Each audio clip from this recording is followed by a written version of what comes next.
Hola amigos, a medida que continuamos nuestro viaje a través del conflicto de los siglos, recordamos haber leído en el capítulo 2 sobre la terrible persecución que sufrieron los primeros cristianos a manos del Imperio Romano secular. Sin embargo, la persecución solo avivó las llamas de la verdad y los cristianos continuaron aumentando en número. Al ver frustrado su propósito, Satanás cambió de táctica. La persecución cesó y el compromiso se introdujo sigilosamente en la iglesia primitiva, elevando las prácticas paganas y restando importancia a las claras enseñanzas de Cristo. Hoy veremos cómo el apóstol Pablo predijo el surgimiento de una gran apostasía y su líder aproximadamente 5 siglos antes, cuando se escribió a los creyentes en Tesalónica, afirmando que la segunda venida de Cristo no tendría lugar a menos que la apostasía venga primero y se manifieste el hombre de pecado, el hijo de perdición, el cual se opone y exalta sobre todo lo que se llama Dios o es objeto de culto, tanto que el que se sienta en el templo de Dios como Dios, haciéndose pasar por Dios. ¿Quién es este hombre de pecado que se opone a Dios y busca tomar el lugar de Dios en la tierra a través de enseñanzas y prácticas blasfemas? Al leer en el capítulo 3 del conflicto de los siglos, vemos que esto no se reveló de inmediato. Poco a poco, primero solapadamente y a hurtadillas y después con más desembozo conforme iba cobrando fuerza y dominio sobre los espíritus de los hombres, el misterio de iniquidad hizo progresar su obra engañosa y blasfema de un modo casi imperceptible. Las costumbres del paganismo penetraron en la iglesia cristiana. A medida que la iglesia medieval buscaba obtener riquezas y poder, se vio obligada a hacer un compromiso entre el paganismo y el cristianismo, suplantando la palabra de Cristo con la lealtad a un ser humano, el poderoso obispo de Roma. En el año 533 después de Cristo, el emperador romano Justiniano declaró al obispo de Roma, es decir, al Papa, cabeza de todas las santas iglesias. Tras la expulsión de los ostrógodos arrianos de Roma en el año 538 después de Cristo, el papado obtuvo pleno poder político y religioso.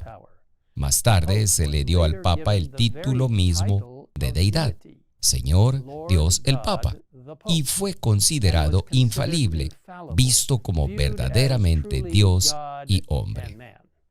Leemos que debido a que la Biblia ensalza a Dios y colombra a los hombres, seres finitos en su verdadero sitio, por consiguiente hay que esconder y suprimir sus verdades sagradas.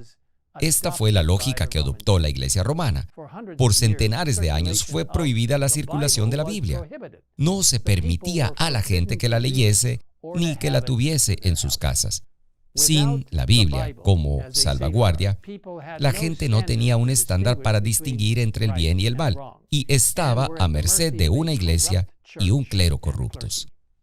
Una forma en que el paganismo entró en la iglesia fue a través de la adoración de imágenes. Los ídolos anteriormente venerados como dioses paganos simplemente fueron transformados en los llamados santos cristianos y adorados. De esta manera, grandes grupos de personas se convirtieron en cristianos nominales. Quizás una de las formas más significativas en que el paganismo entró en la iglesia fue a través de la adoración del llamado venerable Día del Sol, es decir, el domingo. Esto no sucedió de repente.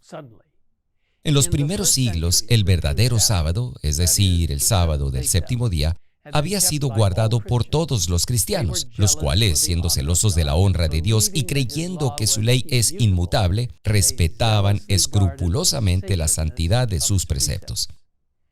Pero, se nos dice, Satanás trabajó con gran sutileza por medio de sus agentes para llegar al fin que se propusiera. El domingo se hizo festivo en honor a la resurrección de Cristo.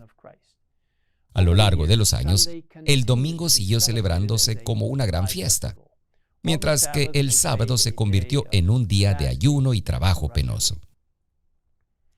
Finalmente, la fiesta pagana llegó a ser honrada como institución divina, mientras que el sábado de la Biblia era declarado reliquia del judaísmo y se pronunciaba una maldición sobre sus observadores. Para el siglo VI, el papado estaba firmemente establecido y habían comenzado los 1260 años de opresión papal profetizados en los libros de Daniel y Apocalipsis.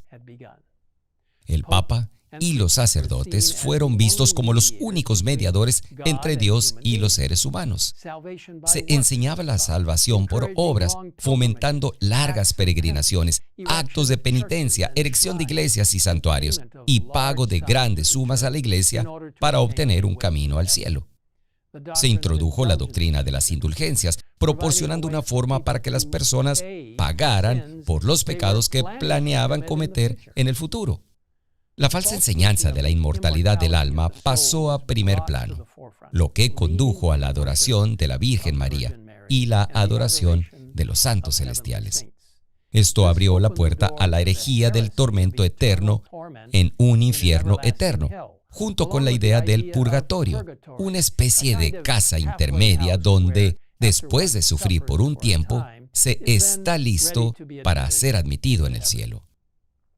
Quizá una de las herejías más audaces fue el sacrificio idólatra de la misa, donde, según se afirmaba, el sacerdote oficiante tenía el poder de crear el cuerpo y sangre verdaderos de Cristo. Para aquellos que no aceptaban estas enseñanzas y prácticas idólatras y heréticas, les esperaba la tortura y la muerte. En el siglo XIII se estableció el instrumento más terrible del papado, la Inquisición. Durante casi 4 siglos, innumerables hombres y mujeres experimentaron horribles torturas y muertes por no doblar sus rodillas ante este falso poder religioso.